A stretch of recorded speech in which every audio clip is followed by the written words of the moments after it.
Hello and welcome to From Me to You Media, and in today's video we're going to be talking about Ace of Spades, written by Farida Abike Ayimide.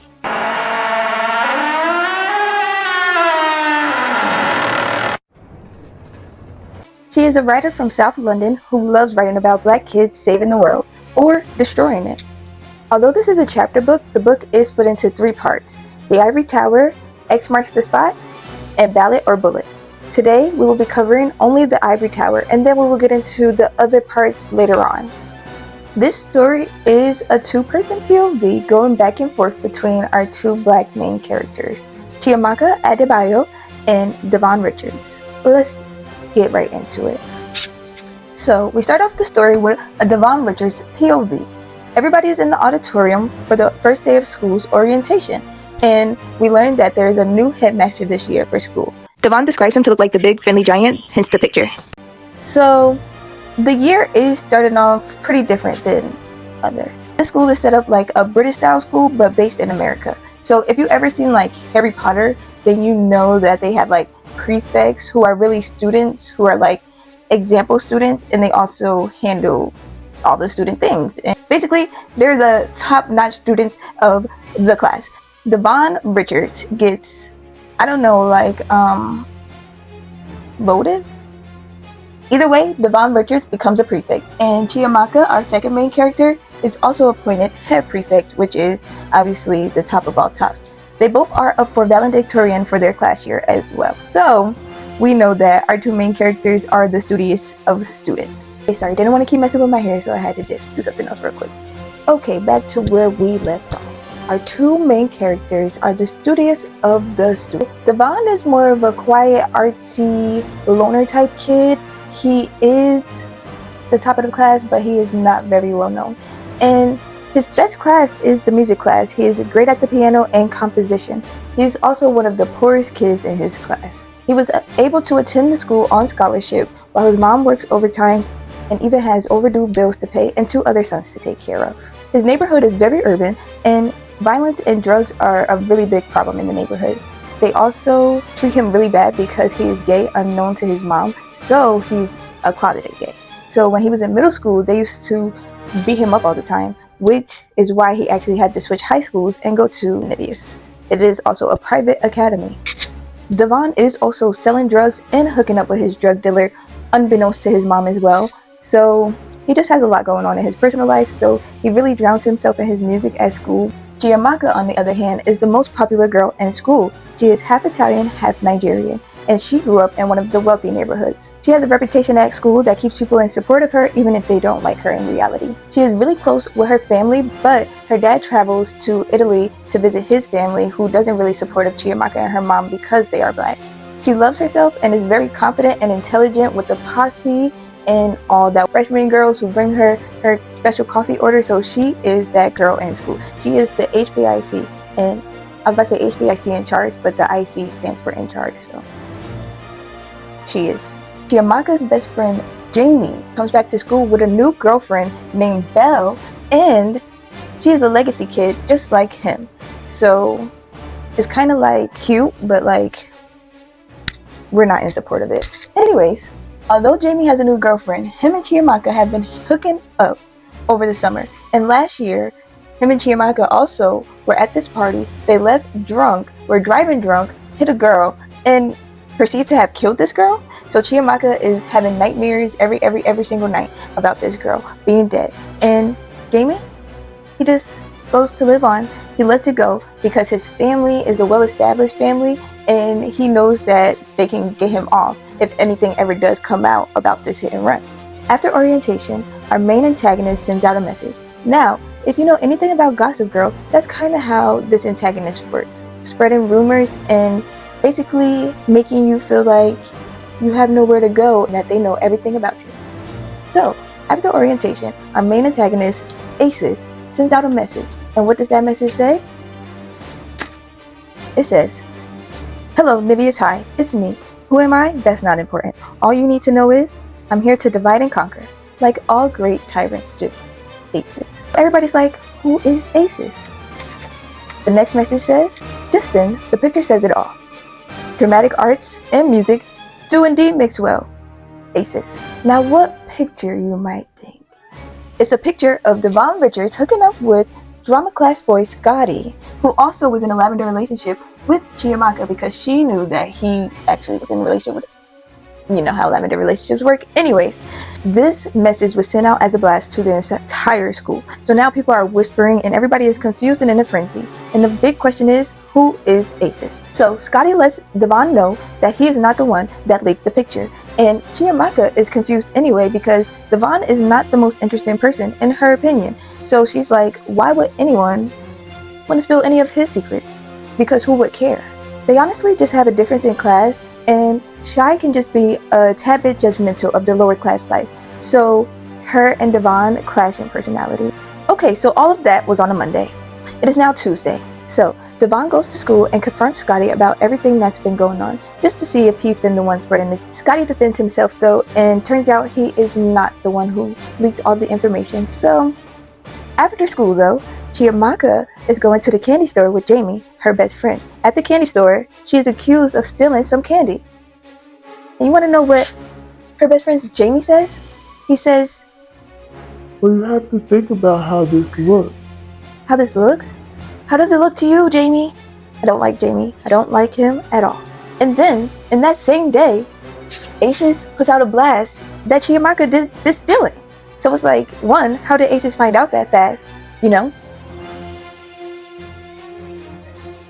Now on Wednesday, Chiamaka is worried about everybody going back to school and talking about how she's a thief.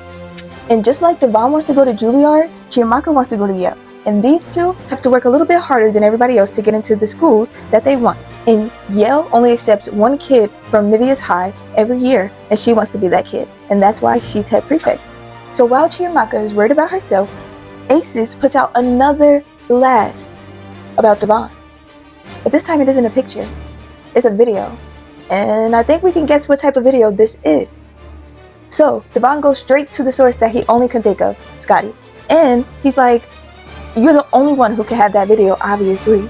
And Scotty's like, no, it wasn't me. So Devon believes him and he's like, oh my gosh, he just hopes that this doesn't get back to his neighborhood, doesn't get back to his mom, doesn't get back to his closeted drug dealer boyfriend. On another note, Devon's best friend Jack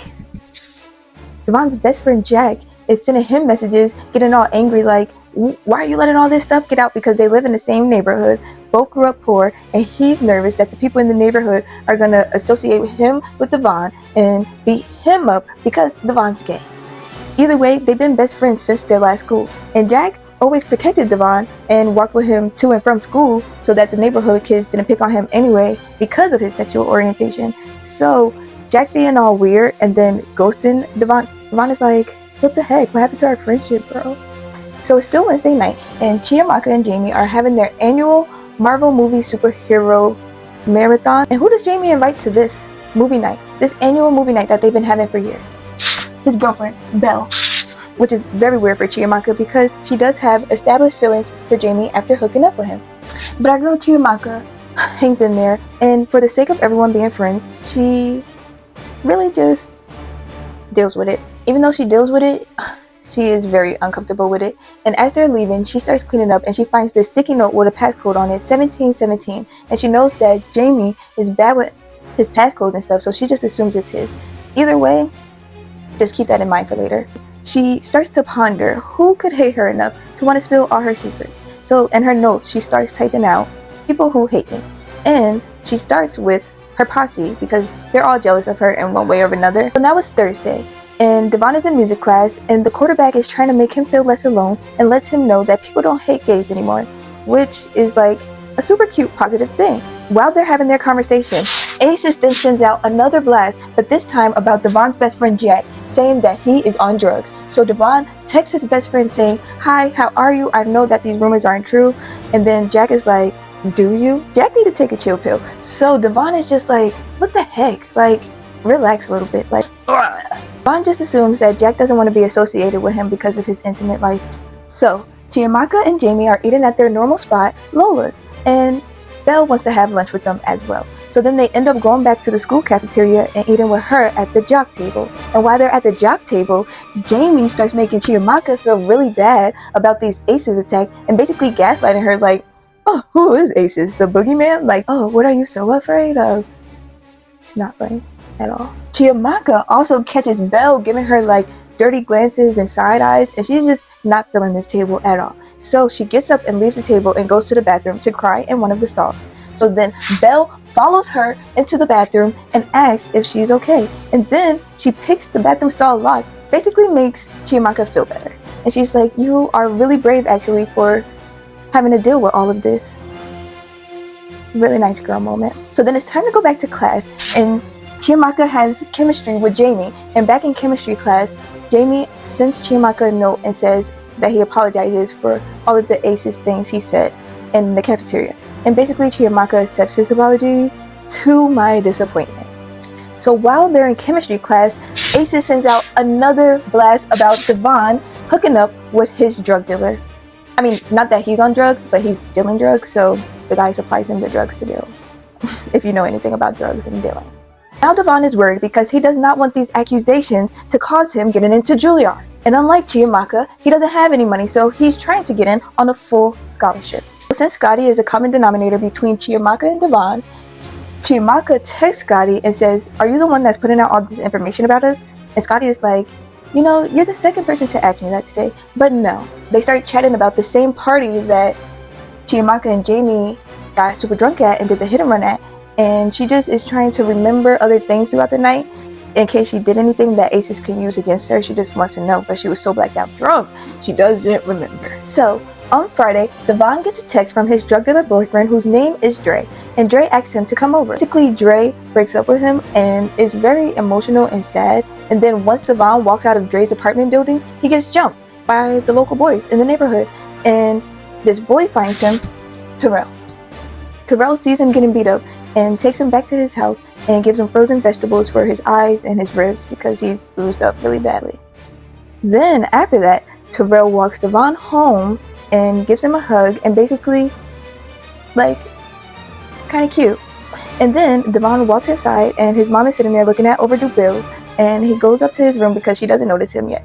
I mean, she notices him, she says hi, but she doesn't notice like his bruises and stuff. He goes to his room and grabs an envelope full of money and gives it to his mom, and she looks up at him and then she notices all his bruises and stuff, and she's like, "I can give you some ice for that." And then she lets him know that she loves him and appreciates him, which she really does, and she makes sure she tells him that all the time. It is now the next Monday, officially the second week of school, and Chiamaka's dad is back from Italy, and he's telling her all these stories all night, which causes her to wake up late the next morning for school. And she straightens her hair before school, but this morning, all the power went out. So she went to school with her curly hair, and Chiamaka is very confident and loves herself, her curly hair, and her dark skin. But she doesn't like people staring at her and making her feel uncomfortable. So she prefers to straighten her hair, not to shrink herself, but to not have to deal with the extraness of other people. So she goes to school with her curly hair. Jamie? So annoying. He's like to her. I hate him so much. So now this Monday morning, Aces sends out a blast about Devon, saying that not only is he dating his drug dealer, that he's also dealing drugs. Nobody knew that yet. We knew because he told us, but nobody else knew. Now he's really worried about his scholarship for Juilliard. And then people in school, including Jamie, are like, doesn't he just look the type? And when Jamie says that to Chiamaka, Chiamaka's like, "No, he doesn't look the type, you idiot." Then right after that, Aces sends out another blast about Chiamaka saying that she and Jamie were hooking up while Belle and Jamie were together. So then Chiamaka is in the hallway and these freshman girls walk up to her, basically trying to make her feel like her crown is slipping. And then Belle approaches her while the freshman girls are there and tries to ring her down and then walks away. So then the freshman girls are like, oh, she really told her off basically. So then Chiamaka slaps one of the freshman girls and gets sent to the headmaster's office, Headmaster Ward. Since this is Chiamaka's first offense, Headmaster Ward doesn't really punish her for anything.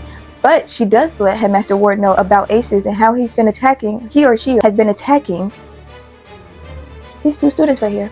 So Chiamaka is trying to get an adult involved, Headmaster Ward, and she asks him if he can look into the servers and see who has been sending messages out.